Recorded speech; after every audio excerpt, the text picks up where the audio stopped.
तो हम सबसे पहले बात करते हैं यूनिट चैप्टर के बारे में, उसके बाद बात करते हैं मापन चैप्टर के बारे में, और थर्ड में बात करेंगे गति के बारे में, उसके बाद चार में बात करते हैं गति के नियम के बारे में, उसके बाद वर्क ऑफ एनर्जी, उसके बाद ग्रेविटेशन के बारे में बात करेंगे, उसके बाद तरल दाब, तो उसके बाद ध्वनि के बारे में बात करेंगे, उसके बाद ऊष्मा एवं तापमान के बारे में बात करेंगे, उसके बाद विद्युतीय बल्ब के बारे में बात करेंगे, उसके बाद मैग्नेट के बारे में बात करेंगे, उसके बाद ऑप्टिक्स के बारे में बात करेंगे।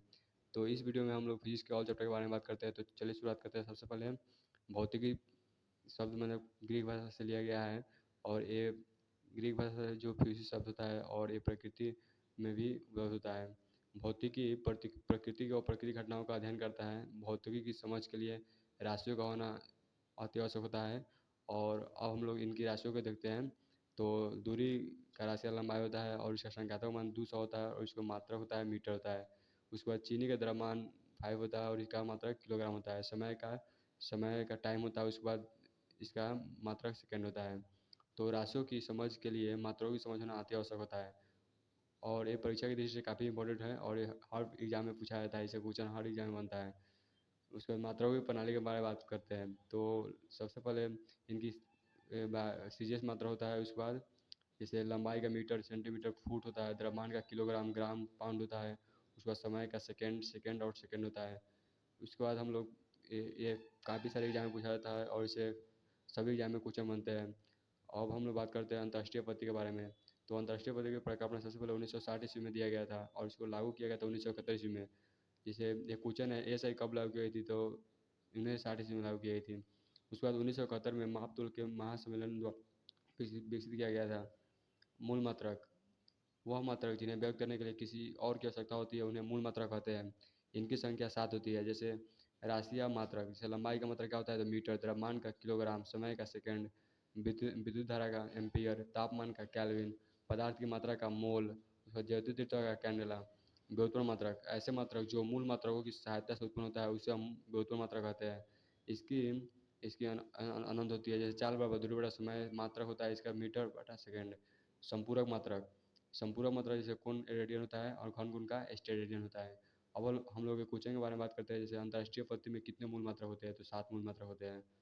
उसके बाद अब हम लोग इसके बीमारी के बारे में बात करते हैं। जैसे मीटर का होता है एल, किलोग्राम का मीटर होता है, सेकंड का टाइम होता है, केल्विन का क्या होता है, मूल का मूल होता है, कैंडेला का आई होता है, और एम्पियर का ए होता है। जैसे एक नोट में है, अनंत राशि की अनंत बीमारी संभव होती है। अब हम लोग बात करते हैं नेक्स्ट चैप्टर के बारे में, जो कि मापन चैप्टर है, मेजरमेंट। ये परीक्षा की दृष्टि से काफ़ी इंपॉर्टेंट होता है, और इससे कई सारे एग्जाम में क्वेश्चन बनते हैं। जैसे 10 पावर 3 दिया है, तो इसका 1 किलो होता है। उसका 10/6 मेगा। और ये सब जितना भी मान है, सबको आप लोग देख लीजिएगा। ये परीक्षा की दृष्टि से काफ़ी इंपॉर्टेंट होता है। उसके बाद जैसे 10/6 माइक्रो होता है, 10/9 नैनो नैनो होता है, 10/10 एंगस्ट्रॉम होता है। तो उसके बाद हम लोग छोटी दूरी के बारे में बात करते हैं। जैसे कोशिका का आकार 10/6 मीटर होता है। उसके बाद परमाणु का आकार 10/10 मीटर होता है। उसके बाद अणु का आकार 10/9 मीटर होता है। नाभिक का आकार 10/15 मीटर होता है। अब हम लोग नेक्स्ट चैप्टर के बारे में बात करते हैं बड़ी दूरी के बारे में। खगोलीय मात्रा होता है, जो सूर्य से लेकर पृथ्वी तक की दूरी को हम खगोलीय मात्रा कहते हैं। जैसे एक एक एस्ट्रोनॉम होता है 1.5 × 10⁻11 मीटर। उसका जैसे प्रकाश वर्ष परीक्षा की दृष्टि से काफ़ी इंपॉर्टेंट है, और ये कई सारे एग्जाम में पूछा जाता है। इसे क्वेश्चन बनता है। जैसे प्रकाश द्वारा एक वर्ष में तक की दूरी को ही प्रकाश वर्ष कहते हैं। एक लाइट ईयर बराबर होता है 9.46 × 10⁻15 मीटर। उसके बाद एक पार्सेक बराबर होता है, देख लीजिएगा। निम्न से दूरी मापने के लिए सबसे बड़ी इकाई कौन सी है, तो प्रकाश वर्ष।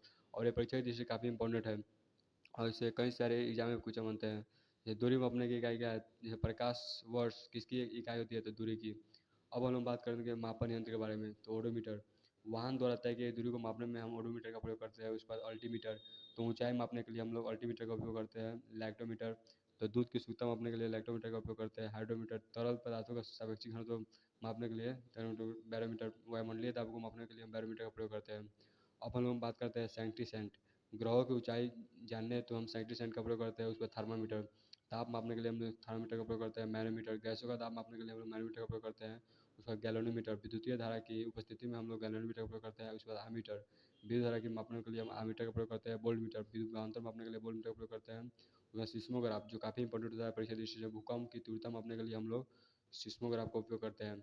और ये वीडियो में हम लोग वन शॉट फिजिक्स के बारे में बात करते हैं। जितने भी सारे एग्जाम पूछे जाते हैं, इसमें ऑल एग्जाम को कवर किया जाएगा। उसके बाद एनीमीटर, वेनीमीटर हम लोग वायु गति को मापने के लिए प्रयोग करते हैं। उसके बाद फैक्टोमीटर के बाद समुद्र की गहराई मापने में हम इसका उपयोग करते हैं। उसके बाद स्पेक्ट्रोमीटर इसका उपयोग हम लोग रक्तचाप में करते हैं। उसके बाद पोलियोग्राफ झूठ का पता लगाने के लिए इसका प्रयोग किया जाता है, काफ़ी इंपॉर्टेंट है।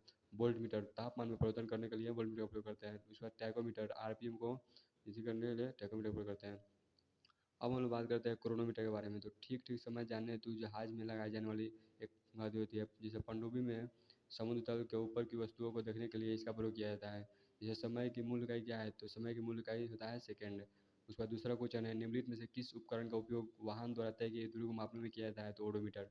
और ये परीक्षा दृष्टि से काफ़ी दोनों क्वेश्चन इंपॉर्टेंट है और इसे कई सारे एग्जाम में क्वेश्चन बनते हैं, चाहे वो एसएससी का कोई भी एग्जाम हो या आर्मी का भी कोई एग्जाम हो। जैसे थर्ड क्वेश्चन है, एक उपकरण जो परिपथ में धारा की उपस्थिति का पता लगा सकता है उसे क्या कहते हैं, तो उसको कहते हैं एमीटर। और ये भी परीक्षा दृष्टि से काफ़ी इंपॉर्टेंट है।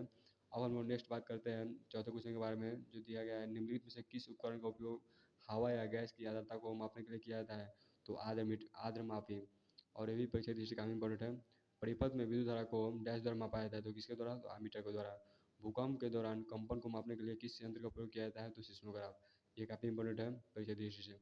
अब लोग नेक्स्ट बात करते हैं लेंथ लेंथ के बारे में। जैसे डिस्प्लेसमेंट उसके बाद डिस्टेंस, ये दोनों में अंतर है। जैसे दो बिंदुओं के बीच की दूरी को न्यूनतम मान विस्थापन कहलाता है। उसके बाद विस्थापन के अलावा अन्य सभी लंबाइयाँ कहते हैं। ये सदिश वेक्टर होता है या अदिश वेक्टर होता है। इसमें धनात्मक ऋणात्मक शून्य हो सकती है, इसमें हमेशा धनात्मक होती है। अब हम लोग सदिश और अदिश में कुछ परिमाण दिशा होती है, जैसे परिमाण और दिशा दोनों होती है, और इसमें सिर्फ परिमाण होता है, दिशा नहीं होता है अदिश वेक्टर में। जैसे बल्ब बराबर होता है 10⁵ ईस्ट फ्लूर में होता है, तापमान बराबर 10⁵ फ़ारेनहाइट में होता है। और इस वीडियो में हम लोग फिजिक्स के जितने भी चैप्टर होते हैं जो एग्जाम में पूछे जाते हैं उस सभी को एक ही वीडियो में कवर करेंगे। जैसे नोट में दिया गया है, गोल चक्कर पूरा करने वाली वस्तु का विस्थापन क्या होगा, तो शून्य होता है। और ये नोट है जो काफ़ी इंपॉर्टेंट है और इससे परीक्षा में काफ़ी सारे क्वेश्चन बनते हैं। और इस वीडियो में लगभग 50 से 60 मिनट का वीडियो होगा, जिसमें हम लोग एक वीडियो में मोशन फिजिक्स को कवर करेंगे, जो काफ़ी इंपॉर्टेंट होता है परीक्षा की दृष्टि से। अब हम लोग नेक्स्ट बात करते हैं वेग और चाल में अंतर के बारे में। तो वेग वेग बराबर होता है विस्थापन बटा समय, और चाल बराबर होता है दूरी बटा समय। विस्थापन की दर को ही हम लोग वेग कहते हैं और दूरी की दर को ही हम लोग चाल कहते हैं। और इस वजह से अब हम लोग वेग और चाल में काफ़ी सारे अंतर देखेंगे। जैसे मात्रक बराबर होता है मीटर पर सेकेंड, उसका मात्रक बराबर होता है मीटर बाई सेकेंड। उसके बाद इसका बीमा होता है जो एल टी पर पावर माइनस होता है, उसके बाद इसका बीमा होता है एल टी पर पावर -1। ये सदिश वेक्टर होता है और ये अदिश वेक्टर होता है। जैसे एक नोट है, जैसे मूल मात्रक अदिश राशि होती है और अदिश में होता है लंबाई को छोड़कर। उसके बाद लेंथ के बारे में बात करेंगे तो इसका विस्थापन होता है जो सदिश होता है, और दूरी होता है जो अदिश होता है। अब हम लोग नेक्स्ट बात करते हैं एक्सीलरेशन। एक्सीलरेशन मतलब होता है त्वरण। जैसे वेग परिवर्तन बड़ा समय होता है इसका फार्मूला। उसके बाद वेग परिवर्तन की दर को ही हम लोग त्वरण कहते हैं। और जैसे इसका मात्रक होता है मीटर पर सेकेंड। उसके बाद हम लोग बात करते हैं इसके बीमा के बारे में। तो इसकी बीमा होती है एल टी पावर -2, जो काफ़ी इंपॉर्टेंट है परीक्षा दृष्टि से। अब हम नेक्स्ट क्वेश्चन के बारे में बात करते हैं। जैसे निम्नलिखित में से वेग का ऐसा मतलब क्या होता है, तो मीटर पर सेकंड। ये भी काफ़ी इंपॉर्टेंट है। उसके बाद दूसरा क्वेश्चन है, निम्नलिखित में से किस मात्रा के लिए मीटर पर सेकंड होता है, तो त्वरण के लिए। और हम लोग बात करते हैं इक्वेशन ऑफ मोशन मतलब गति के नियम। तो सबसे पहले इसकी खोज गैलीलियो ने की थी। गैलीलियो काफ़ी एक अच्छे वैज्ञानिक थे जो काफ़ी सारे चीज़ को खोजे थे। जैसे इसका फर्स्ट फॉर्मूला देते हैं V बराबर U plus A T, second देते हैं S बराबर U2 plus half A T square, और थर्ड देते हैं V स्क्वायर बराबर U स्क्वायर प्लस 2S। उसके बाद एक क्वेश्चन जैसे गति का पहला समीकरण कौन सा है, तो क्या है, V माइनस यू बराबर 18। अब हम लोग सेकंड क्वेश्चन के बारे में बात करते हैं। तो which one of the following question से निम्न में से कौन सी गति का एक सही समीकरण है, तो क्या है 2S बराबर 2U2 plus half A T square. ये काफ़ी सारे एग्जाम को आता है। जैसे गति का सही समीकरण क्या होता है। अब हम लोग बात करते हैं लॉस ऑफ मोशन मतलब गति के नियम के बारे में। जैसे जड़त्व इनर्शिया, ये काफ़ी इंपॉर्टेंट है। प्रत्येक वस्तु अपनी स्थिति में रहना चाहती है, इसी को हम लोग इनर्शिया कहते हैं। इसकी खोज सबसे पहले गैलीलियो ने की थी। जड़त्व के प्रकार के बारे में पढ़ते हैं, टाइप्स ऑफ जड़त्व मतलब विराम का जड़त्व। जैसे बस में बैठे यात्री को अचानक बस चलने पर पीछे झटका लगना, ये जड़त्व के कारण होता है। वृक्ष हिलाने पर फलों का टूटना, कंबल को पीटने पर उसमें धूल निकलना। अब हम लोग सेकेंड बात करते हैं गति का जड़त्व। जैसे बस के अचानक रुकने पर यात्री को आगे की ओर झटका लगना है, ये गति का सेकेंड लॉ होता है। उसके बाद जैसे दिशा का जड़त्व थर्ड में। ये दिशा जड़त्व में काफ़ी सारी वस्तु आते हैं। जैसे अब हम बात करते हैं फोर्स, जो काफ़ी इंपॉर्टेंट होता है परीक्षा दृष्टि से। और ऐसे कई सारे एग्जाम में क्वेश्चन बनते हैं। जैसे बल वह कारक है जो और रुकी वस्तु को चला देता है, चलती वस्तु को बदल रोक देता है, वस्तु की दिशा बदल देता है। जैसे वस्तु अपनी स्थिति में परिवर्तन नहीं करेगी जब तक कि उस वस्तु से बाहर कोई बल ना लगा लगा सके। और इसका अन्य नाम होता है जड़त्व का नियम। बल की परिभाषा इसी नियम से दी जाती है। जड़त्व का नियम किस वैज्ञानिक ने दिया था? तो न्यूटन साहब ने दिया था। जड़त्व का नियम भी काफ़ी इंपॉर्टेंट होता है और ये जो क्वेश्चन है काफ़ी सारे एग्जाम में पूछा जाता है।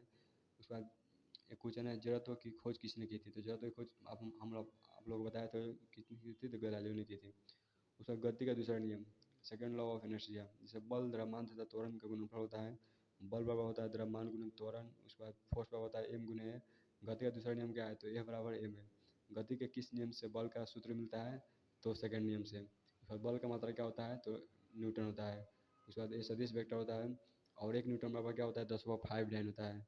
एक डाइन बराबर 10⁻⁵ न्यूटन। अब हम लोग नेक्स्ट बात करते हैं गति का तीसरा नियम के बारे में, थर्ड लॉ ऑफ मोशन। तो प्रत्येक क्रिया की विपरीत दिशा में समान प्रतिक्रिया होती है। उदाहरण के लिए जैसे बंदूक से गोली निकालना। और न्यूटन साहब का जो थर्ड लॉ है वो काफ़ी फेमस है। इसे कई सारी इसमें प्रयोग किया जाता है, जैसे तैरना, रॉकेट की उड़ान करना, नाव चलाना, ये सभी में इसका प्रयोग किया जाता है। जैसे क्वेश्चन है, गति का कौन सा नियम कहता है कि एक पदार्थ दूसरे पदार्थ पर जोर लगाता है तो दूसरा पदार्थ तुरंत पहले का वापस बल लगाता है? तो न्यूटन गति का तीसरा नियम। तो सेकंड क्वेश्चन है, न्यूटन के किस नियम के अनुसार प्रकृति में प्रत्येक क्रिया बल के लिए समान और विरुद्ध प्रतिक्रिया होती है? तो तीसरे नियम के अनुसार।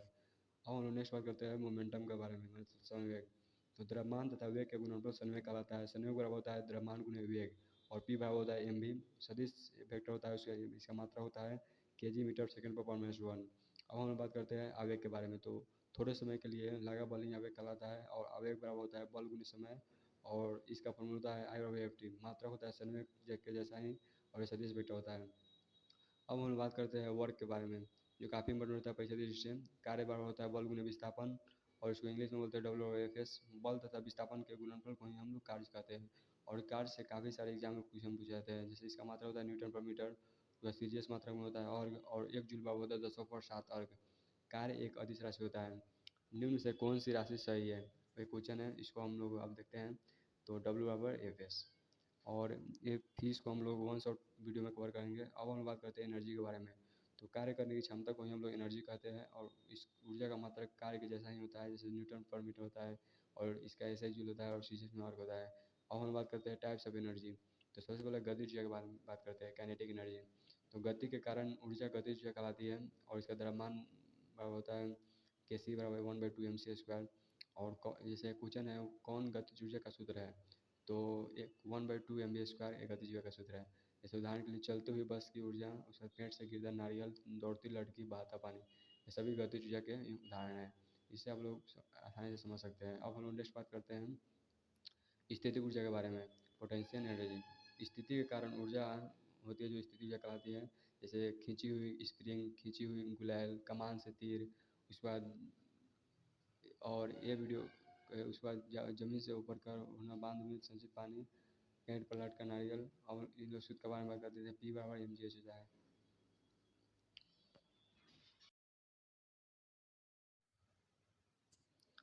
अब हम लोग बात करते हैं ऊर्जा का ऐसे मतलब। तो ऊर्जा का ऐसे मतलब जूल होता है, अन्य मात्रक होता है जो अश्व शक्ति होता है, शक्ति बराबर होता है कार्य बटा समय।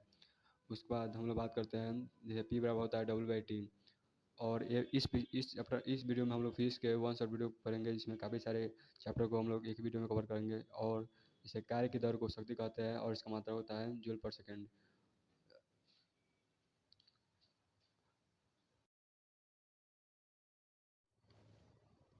अब हम लोग नेक्स्ट बात करते हैं ग्रेविटेशन के बारे में। न्यूटन के अनुसार प्रत्येक वस्तु अपने अन्य वस्तु पर आकर्षण का बल लगाती है, इसे हम लोग ग्रेविटेशन कहते हैं। और ग्रेविटेशन परीक्षा दृष्टि से काफ़ी इंपॉर्टेंट होता है, उससे कई सारे एग्जाम में भी क्वेश्चन पूछे जाते हैं। तो हम लोग बात करते हैं ग्रेविटेशन के बारे में। तो नेक्स्ट बढ़ते हैं, ग्रेविटेशन से काफ़ी सारे एग्जाम में क्वेश्चन पूछे जाते हैं। और ग्रेविटेशन जैसे न्यूटन के अनुसार प्रत्येक वस्तु अन्य वस्तु पर आकर्षण का बल लगाते हैं, इसे हम लोग ग्रेविटेशन कहते हैं। ग्रेविटेशन के कारण ही कई सारी वस्तुएं बनती है। जैसे गुरुत्वीय त्वरण के बारे में बात करते हैं, तो मुक्त रूप से गिरती हुई वस्तु पर पृथ्वी द्वारा लगाया गया बल ही त्वरण कहलाती है। और त्वरण को आप लोग फिगर से आसानी से समझ सकते हैं। और इसका मतलब मीटर पर सेकेंड स्क्वायर, उसके बाद जी का मान होता है जो बदलता नहीं है। और वाट की इकाई होता है शक्ति होता है। अब हम लोग नेक्स्ट बात करते हैं, जैसे क्वेश्चन है निम्नलिखित में से कौन सा युग्म ऊर्जा का इकाई दर्शाता है? तो कैलोरी ऑफ जूल। उसके बाद हम लोग बात करते हैं नेक्स्ट, जैसे पृथ्वी की सतह पर जी के मान में परिवर्तन। तो जैसे आप लोग देख सकते हैं फिगर से जी का मान होता है लगभग 9.48, और लेकिन इसको 10 मीटर पर सेकेंड स्क्वायर माना जाता है, क्योंकि इसे कैलकुलेशन में कोई दिक्कत नहीं होती है। और भूमध्य रेखा से ध्रुवों की तरफ आने पर जी का मान में वृद्धि होती है। उसके बाद थर्ड क्वेश्चन है, पृथ्वी की सतह को छोड़कर जाने पर इसके इसके द्रव्यमान में कोई परिवर्तन नहीं होता। उसके बाद ऊपर जाने पर होता है, उसके बाद जी का मान घटती है डिग्री, और उसके बाद भार का मान घटती है अनंत पर जाने पर। उसके बाद हम लोग नेक्स्ट बात करते हैं, अंदर जाने पर जी का भार घटता है। उसके बाद केंद्र जाने पर शून्य होता है। अब हम लोग बात करते हैं पृथ्वी की घूर्णन गति में परिवर्तन के कारण जी के मान में परिवर्तन। तो तेज होता है जो विश्व रेखा में घटेगी, पोल होता है जो ध्रुव में घटेगी, उसके बाद धीमा होता है जो विश्व रेखा में घटती है। अब हम लोग नेक्स्ट बात करते हैं सार्वत्रिक गुरुत्वाकर्षण का नियतांक। जी का मान कभी नहीं घटता है। जी बराबर होता है 6.6 गुणित 10⁻11 न्यूटन पर मीटर स्क्वायर, और इसकी खोज सबसे पहले हेनरी कैवेंडिश ने दी थी। अब हम लोग नेक्स्ट बात करते हैं जो काफ़ी सारे एग्जाम में पूछा जाता है, द्रव्यमान तथा भार में अंतर। तो किसी वस्तु में उपस्थित द्रव्य की मात्रा को ही द्रव्यमान कहते हैं, और भार बराबर होता है द्रव्यमान गुणे ग्राम। सो द्रव्यमान कभी नहीं बदलता है, और भार होता है जो बदल जाता है। उसके बाद इसका भार का जो मात्रा होता है वो न्यूटन होता है, और द्रव्यमान का मात्रा होता है जो किलोग्राम होता है। तो इसमें अंतर काफ़ी सारे एग्जाम में पूछा जाता है, जैसे कई सारे एग्जाम पूछा जाता है तो इसका मात्रा क्या होता है, तो न्यूटन होता है। द्रव्यमान का मात्रा किलोग्राम होता है। अब हम लोग बात करते हैं प्लान वेग के बारे में। तो वह वेग जिसे फेंके जाने पर कोई वस्तु पुनः उस ग्रह पर वापस नहीं आती है, तो उसे हम प्लान वेग कहते हैं। और जैसे पृथ्वी के लिए प्लान वेग का मान कभी होता है, चंद्रमा के लिए होता है कक्षीय वेग, ऑर्बिट वेलोसिटी। कक्षीय वेग भी काफ़ी सारे एग्जाम पूछा जाता है, जैसे वह वेग जो किसी उपग्रह को पृथ्वी की चारों ओर घूमने में मदद करती है, वे कक्षीय वेग कहलाती है। और पृथ्वी के लिए इसका मान होता है जो 7 मीटर पर सेकेंड इसका होता है। पृथ्वी के लिए कक्षीय वेग काफ़ी इंपॉर्टेंट होता है, और सूर्य के लिए भी काफ़ी इंपॉर्टेंट होता है। तो अब हम लोग नेक्स्ट बात करते हैं पृथ्वी के लिए कक्षीय वेग कितना होता है, तो 7 मीटर पर सेकेंड। अब हम लोग चैप्टर 7 के बारे में बात करते हैं, दाब, प्रेशर। तो प्रेशर को मुख्यतः 3 भाग में बांटा गया है, एक में ठोसों का दाब, उसके बाद द्रवों का दाब, उसके बाद गैसों का दाब। जैसे पदार्थ की 3 अवस्था होती है, ठोस, द्रव, गैस, वैसे ही इसको भी बांटा गया है। तो अब हम बात करेंगे ठोसों का दाब। तो ठोसों का दाब होता है जो यांत्रिक होता है, और यांत्रिक भाग होता है बल बटा क्षेत्रफल। अब हम लोग जैसे बाएं हाथ का नियम होता है उसे आप लोग समझ सकते हैं एकदम, जैसे इसका मात्रा होता है न्यूटन पर मीटर स्क्वायर, या पास्कल भी कह सकते हैं। और यांत्रिक दाब के अनुप्रयोग के बारे में बात करते हैं, जैसे रेलवे ट्रैक पर लकड़ी, सीमेंट के स्प्रिंग बिछा देना, ये सभी यांत्रिक दाब के अनुप्रयोग के बारे में बात करती है।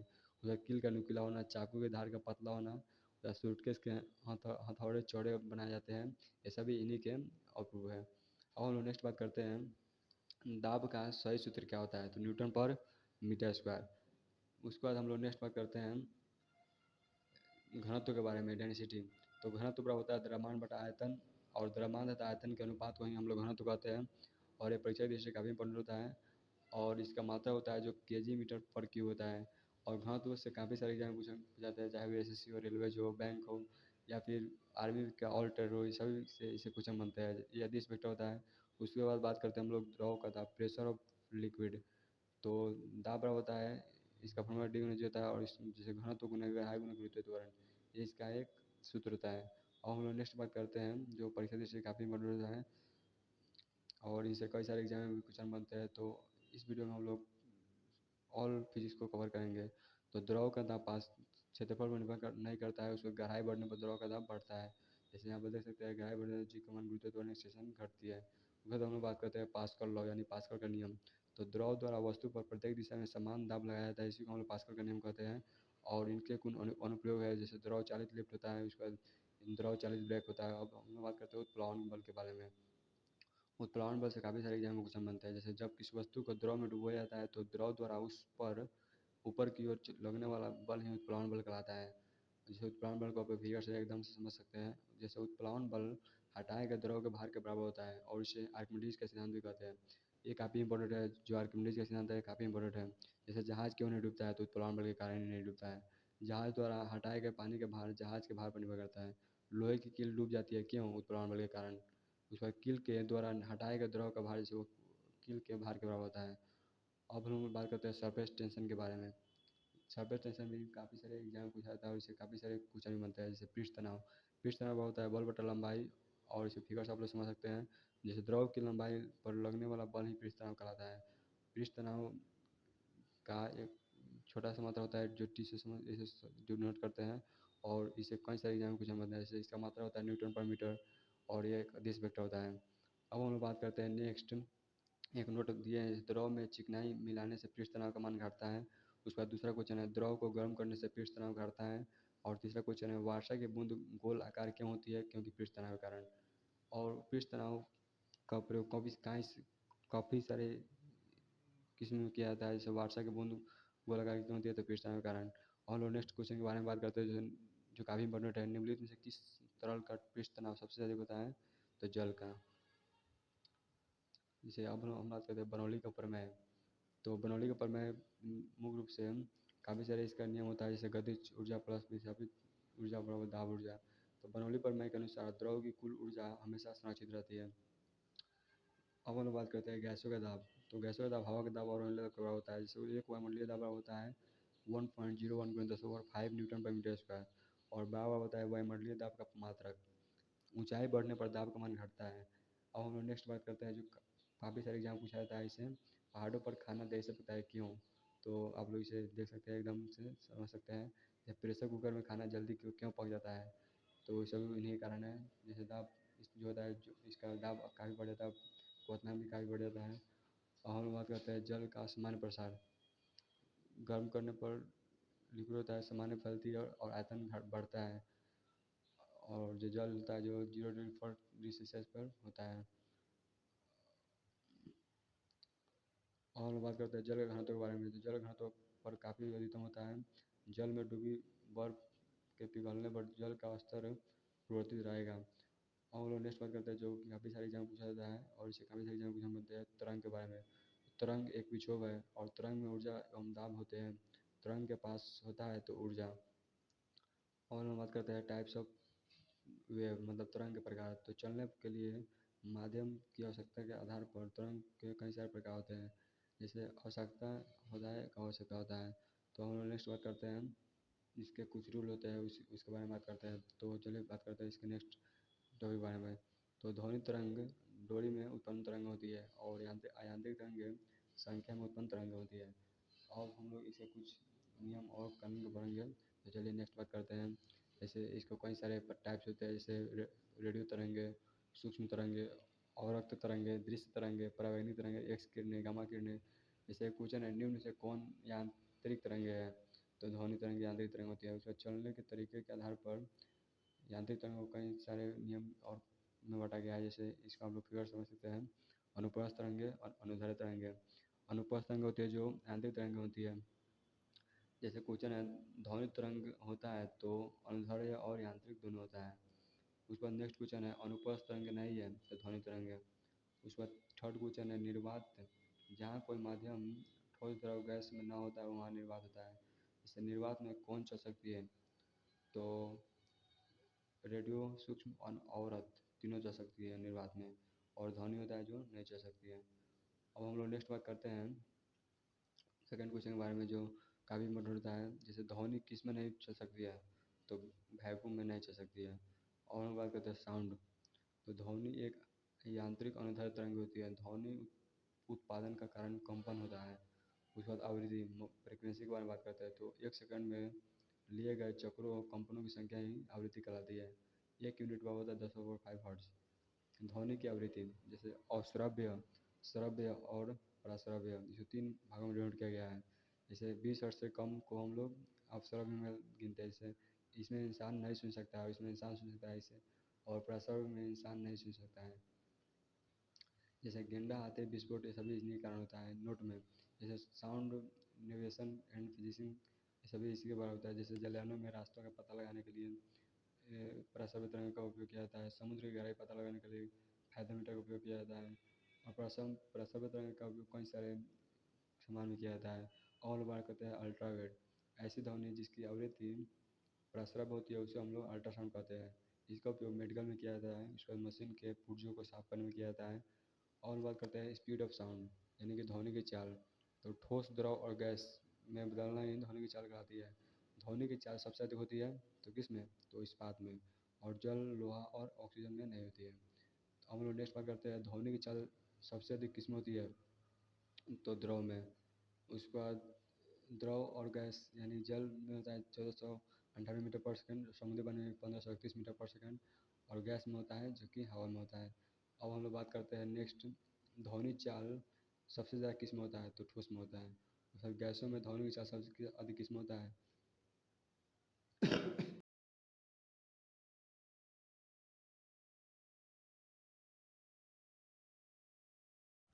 वायु में ध्वनि की चाल 0 डिग्री सेल्सियस पर होती है 331 मीटर पर मीटर सेकंड। वायु में ध्वनि की चाल 0 डिग्री सेल्सियस पर होती है। माध्यम का दाब बदलने पर ध्वनि की चाल पर कोई फर्क नहीं पड़ता। माध्यम में नमी बदलने पर ध्वनि की चाल बढ़ती है। अब हम लोग नेक्स्ट बात करते हैं जो कि परीक्षा दृष्टि से काफ़ी इंपॉर्टेंट है, और इस वीडियो में हम लोग फिजिक्स के जितने भी सारे चैप्टर है उसको हम वन शॉट क्लियर करेंगे। चाहे वो बैंक, एसएससी, रेलवे किसी भी एग्जाम में पूछते हो तो इसको कवर करने के बाद आपको किसी भी एग्जाम को देने के लिए यूजफुल हो जाएंगे। और प्रबलता के बारे में बात करते हैं तो ध्वनि का तेज या धीमापन ही प्रबलता कहलाता है, और ये ऊर्जा पर निर्भर करती है। और इसका मात्रक होता है जो डेसिबल होता है, और इसे डीबी भी बोलते हैं। और प्रबलता भी परीक्षा दृष्टि से काफ़ी इंपॉर्टेंट है, और इसे क्वेश्चन बनते हैं। अधिकतम ध्वनि का संरक्षित स्तर कितना होता है? तो ये क्वेश्चन आप लोग इसका आंसर बताएं।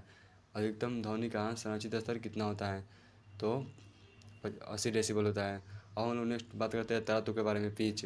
तो ध्वनि का पतलातल ही तरातु कहलाता है, और तरातु भी काफ़ी इंपॉर्टेंट होता है।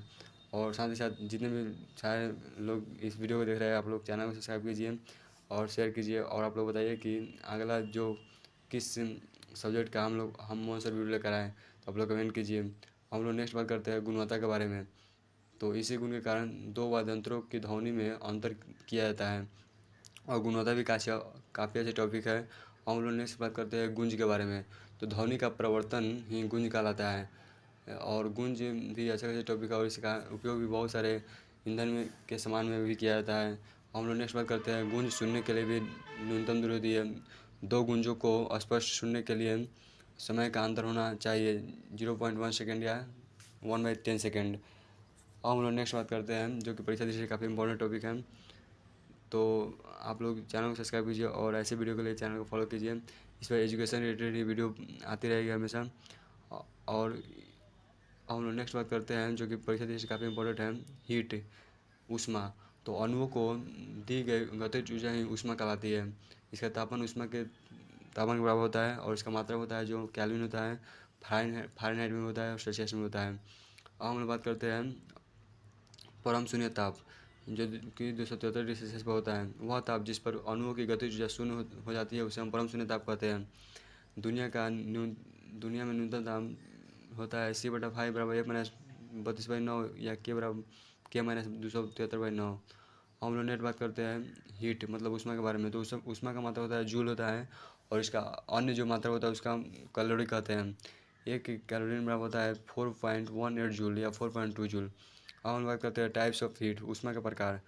तो सबसे पहले होता है विशिष्ट ऊष्मा। तो 1 ग्राम मीटर की वस्तु का ताप 1 डिग्री सेल्सियस बढ़ाने के लिए जितना उपयोग किया जाता है उसे हम विशिष्ट ऊष्मा कहते हैं। अब हम लोग बात करते हैं सेकंड गुप्त ऊष्मा के बारे में। तो ताप परिवर्तन नहीं करती है और अवस्था परिवर्तन करती है, उसी को हम गुप्त ऊष्मा कहते हैं। और गुप्त ऊष्मा को आसानी से आप लोग यहाँ पर फिगर से समझ सकते हैं। जैसे यहाँ पे एक फिगर है 0 डिग्री सेल्सियस है जो कि गैस है, और एक 0 डिग्री सेल्सियस जो कि द्रव है, एक 50 डिग्री सेल्सियस जो कि द्रव है। अब हम लोग नेक्स्ट बात करते हैं और संवेदनशील ऊष्मा, सेंसिबल हीट। तो संवेदनशील ऊष्मा काफ़ी इंपॉर्टेंट है, ताप परिवर्तन करती है और अवस्था परिवर्तन नहीं करती है, उसी को हम लोग संवेदनशील ऊष्मा कहते हैं। और ये भी संवेदनशील ऊष्मा भी काफ़ी सारे एग्जाम में पूछी जाती है। और सबसे इम्पोर्टेंट क्वेश्चन है ऊष्मा का ऐसे मतलब क्या है, तो जूल है। और हम लोग नेक्स्ट बात करते हैं अवस्था परिवर्तन के बारे में, फेज चेंज। तो अवस्था परिवर्तन को आप लोग फिगर से समझ सकते हैं। यहाँ पर देखिए गलन प्रक्रिया मिनटिंग पॉइंट में होता है। सबसे पहले ठोस द्रव में जाती है, उसके द्रव से गैस में जाती है। और यहाँ पर देख सकते हैं जब गलन यानी मेल्टिंग किया है तो वह प्रक्रिया जिसमें ठोस द्रव में बदलती है उसे हम गलन प्रक्रिया कहते हैं। और गलनांक मीटिंग पॉइंट ये भी काफ़ी इंपॉर्टेंट है, वह ताप जिस पर कोई ठोस द्रव में बदलता है उसे हम गलनांक कहते हैं। जैसे एक नोट है, जैसे ठोस से द्रव गैस में बदलता है तो क्या करता है, ऊर्ध्वपातन, और ऊर्ध्वपातन भी काफ़ी इंपॉर्टेंट है। अब हम बात करते हैं ऊष्मा प्रवाह के प्रकार, मोड्स ऑफ हीट फ्लो। तो इसको आप लोग फिगर से आसानी से समझ सकते हैं। अब हम लोग बात करते हैं कॉन्वर्सेशन यानी संवहन के बारे में। तो ऊष्मा प्रवाह का वह तरीका जिसे अणु अपने स्थान से हटते हैं उसे हम ऊष्मा प्रवाह कहते हैं। ये मुख्य रूप से द्रव और गैस में उपलब्ध होते हैं। अब हम बात करते हैं चालन के बारे में, कंडीशन। तो अणु विस्थापित नहीं होती है, इसी को हम लोग चालन कहते हैं। ये मुख्य रूप से ठोस में पाए जाते हैं। अब हम बात करते हैं रेडिएशन, विकिरण के बारे में। तो जिसमें माध्यम की आवश्यकता नहीं होती है उसे हम लोग रेडिएशन कहते हैं, और इसमें ऊष्मा निर्वात में चल सकती है। अब हम लोग सेकेंड बात करते हैं जो कि परीक्षा दृष्टि से काफ़ी इंपॉर्टेंट है और सभी एग्ज़ाम के लिए यूजफुल है। तो हम लोग नेक्स्ट बात करते हैं जो काफ़ी इंपॉर्टेंट टॉपिक है। तो चलिए शुरू करते हैं नेक्स्ट टॉपिक के बारे में जो काफ़ी इंपॉर्टेंट टॉपिक है और इससे कई सारे एग्जाम में क्वेश्चन बनते हैं। और इस वीडियो में हम लोग फिजिक्स को ऑल चैप्टर के बारे में बात करेंगे। तो इलेक्ट्रिसिटी, तो इलेक्ट्रिसिटी काफ़ी इंपॉर्टेंट टॉपिक है। इसमें निगेटिव चेंज होता है, इलेक्ट्रॉन की अधिकता होता है और इसका ट्रांसफार्मर में भी काफ़ी यूज है। उसके बाद धानावेश होता है जो पॉजिटिव चेंज होता है, इसमें इलेक्ट्रॉन की कमी होती है और ये काफ़ी अच्छा टॉपिक है, इससे कई सारे एग्जाम में भी क्वेश्चन बनते हैं।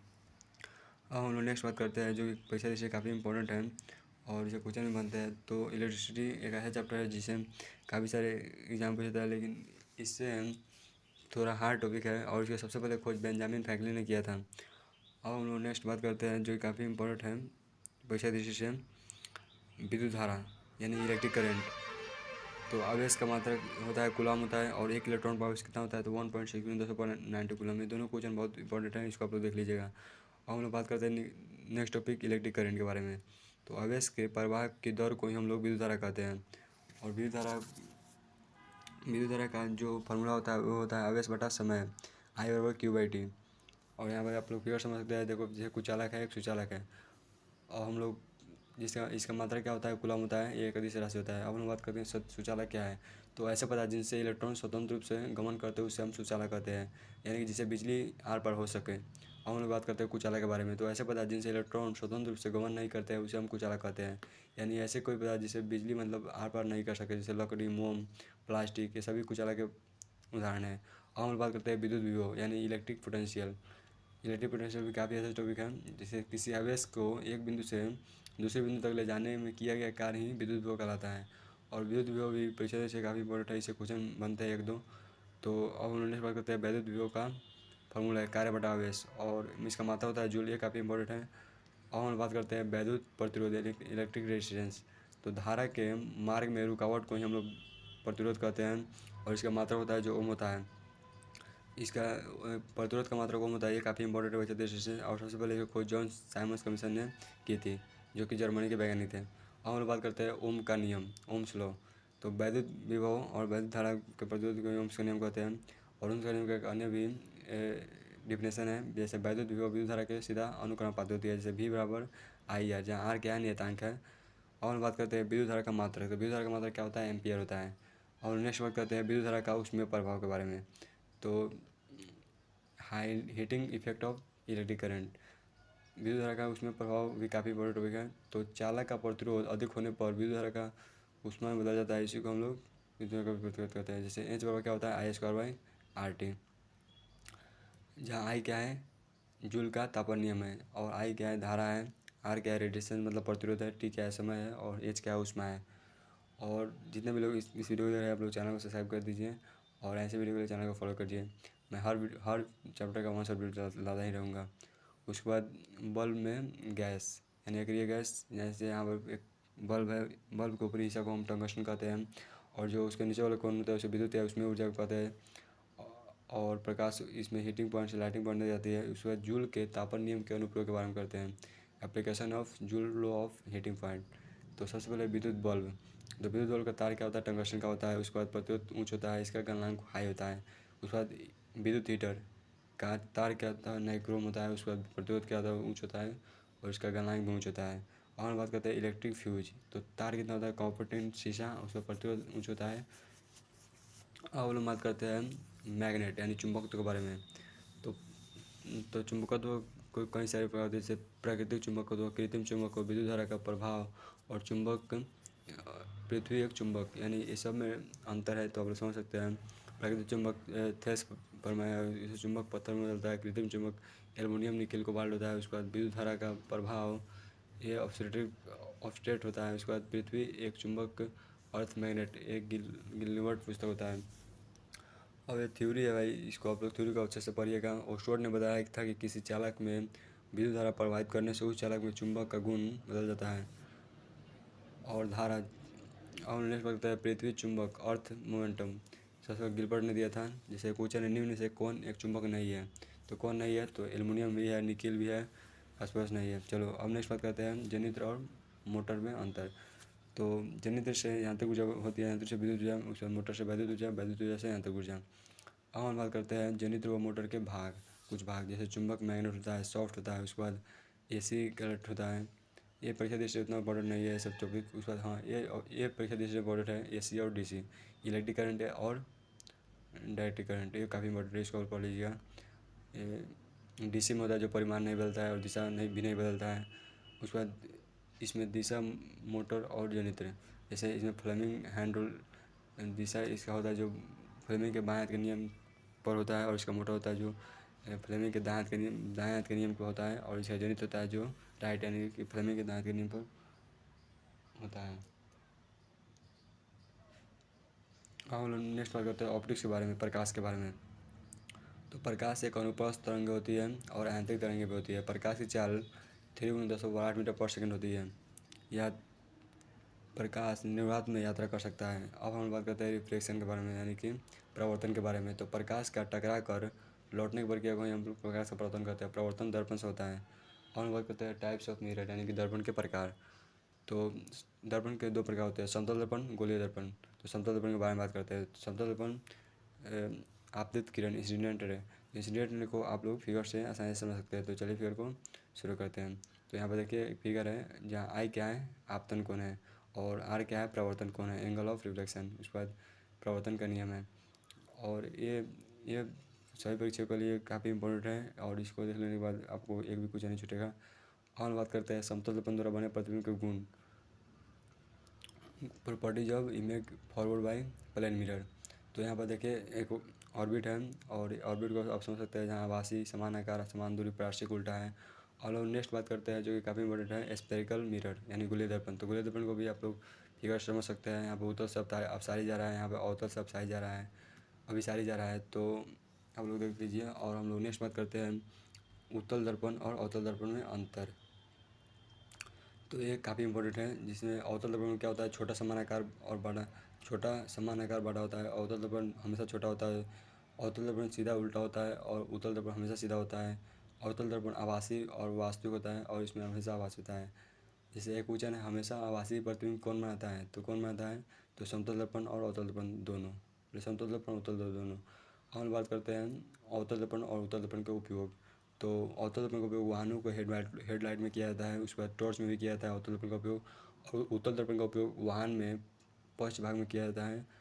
उसके बाद उत्तल दर्पण का उपयोग कई सारे इसमें किया जाता है। उसके बाद अवतल दर्पण का उपयोग सूक्ष्म दर्शन में किया जाता है, उसके बाद प्लेन में भी किया जाता है। अब हम बात करते हैं रिफ्लेक्शन यानी कि अपवर्तन के बारे में।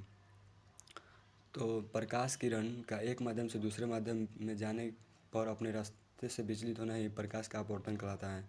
जैसे यहाँ पर आप लोग देख सकते हैं, फिगर से आप लोग समझ सकते हैं हवा बिना माध्यम से सघन माध्यम में जा रही है। अब हम लोग बात करते हैं रिलेटिव इंडेक्स यानी अपवर्तनांक के बारे में। तो अपवर्तनांक का फॉर्मूला होता है वायु में प्रकाश की चाल बटा कांच में प्रकाश की चाल। तो वायु में प्रकाश की चाल कितनी होती है, 3 × 10⁸ मीटर पर सेकेंड। अब हम बात करते हैं रिफ्लेक्शन फ्रॉम लेंस यानी लेंस के अपवर्तन। तो लेंस अपवर्तन 2 प्रकार का होता है, उत्तल लेंस और अवतल लेंस। उत्तल लेंस से बनने वाले प्रतिबिंब के गुण। तो उत्तल लेंस से बनने वाले प्रतिबिंब का गुण होता है वास्तविक, आभासी होता है, उल्टा सीधे होता है, और बड़ी समान आकार और छोटी होता है। और हम बात करते हैं अवतल लेंस से बनने वाले प्रतिबिंब। तो हमेशा आभासी होता है, उसके बाद हमेशा सीधा होता है और हमेशा छोटा होता है। अब इसका उपयोग कर सकते हैं। तो दृष्टि दोष निवारण में इसका उपयोग किया जाता है, दूर दृष्टि दोष में इसका उपयोग किया जाता है उत्तल लेंस का। और दूर की वस्तु स्पष्ट दिखती है, नज़दीक की वस्तु नहीं दिखती है, उत्तल दर्पण का रूल है। उसके बाद निकट दृष्टि दोष में इसका उपयोग किया जाता है। अवतल लेंस का उपयोग निकट दृष्टि दोष में किया जाता है। और साथ ही साथ जितने लोग भी इस वीडियो को देख रहे हैं आप लोग शेयर कर दीजिए। फीस का 1 शॉट वीडियो है जो सभी एग्ज़ाम के लिए काफ़ी यूजफुल है। अब हम लोग बात करते हैं लेंस हमेशा छोटा प्रतिबिंब आता है, और लेंस एक अवतल लेंस होता है। अब हम लोग बात करते हैं काफ़ी इंपॉर्टेंट टॉपिक जो कि है परीक्षा दृष्टि से, वर्ण विक्षेपण। तो वर्ण विक्षेपण में 7 रंग आते हैं, और इसका एक ट्रिक होता है भेजे निपला, जो कि याद करने के लिए अच्छा होता है। Red, orange, yellow, green, blue और जामुनी। सबसे कम होता है और तरंग दैर्ध्य सबसे अधिक होता है। आप लोग देख सकते हैं नीचे जो होता है उसमें सबसे अधिक होता है, उसके ऊपर होता है जो सबसे कम होता है। और वर्ण विक्षेपण से काफ़ी सारे क्वेश्चन पूछे जाते हैं, जैसे तरंग दैर्ध्य है लाल की सबसे अधिक होता है और बैंगनी की सबसे कम होता है तरंग दैर्ध्य। जैसे खतरे के सिग्नल लाल रंग के बनाए जाते हैं, जैसे आप लोग देख सकते हैं ट्रेन में लाल रंग दिखाई देती है, खतरे के लिए लाल रंग का उपयोग काफ़ी अधिक होता है। और नेक्स्ट बात करते हैं इंद्रधनुष का बढ़ना ही वर्ण विक्षेपण पर आधारित होता है। और बात करते हैं परिकीर्णन। तो वायुमंडल में उपस्थित धूल आदि के कणों द्वारा टकराकर प्रकाश का फैल जाना ही उत्पन्न करता है। इसी कारण आसमान नीला तथा सूर्य उदय व अस्त के समय लाल दिखाई देता है। और इसे आप लोग फिर से आसानी से समझ सकते हैं। अब 1 से 2 टॉपिक और बचा है, इसके बाद फिर पूरा ख़त्म हो जाएगा, जितने भी सारे एग्ज़ाम के लिए यूजफुल है। और आप लोग बोलिएगा तो हम ऑब्जेक्टिव ला देंगे लगभग 1000 प्लस फिजिक्स के, जो सभी एग्जाम के लिए यूजफुल रहेगा। वायुमंडल के बदलते घनत्व के कारण प्रकाश किरणों का अपवर्तन होता है। तारों का टिमटिमाना यह भी वायुमंडलीय अपवर्तन के कारण होता है। उसके बाद अग्रिम सूर्योदय व विलंबित सूर्यास्त होना सभी उसी का होता है। सबसे इम्पोर्टेंट होता है पूर्ण आंतरिक प्रवर्तन। प्रकाश का एक माध्यम से लगातार टकराते रहना तथा बाहर निकलते रहना पूर्ण आंतरिक प्रवर्तन कहलाता है। तो जितने भी सारे इस वीडियो को देख रहे हैं आप लोग चैनल को सब्सक्राइब कीजिए और ऐसे वीडियो के लिए चैनल को फॉलो करिए। और आप लोग कमेंट कीजिए कि नेक्स्ट वीडियो किस चैप्टर का आंसर रहे, बायो या केमिस्ट्री। तो चलिए मिलते हैं नेक्स्ट वीडियो में, तब तक के लिए बाय। और ऐसे वीडियो के लिए चैनल को फॉलो कीजिए, आप लोग वीडियो शेयर कीजिए। फिजिक्स का आंसर वीडियो है ये। और अब हम फिजिक्स का एक ऑब्जेक्टिव सेशन लेकर आएंगे, जिसमें लगभग 500 से 600 ऑब्जेक्टिव होगा, जो सभी एग्जाम के लिए यूज रहेगा। Thank for watching video.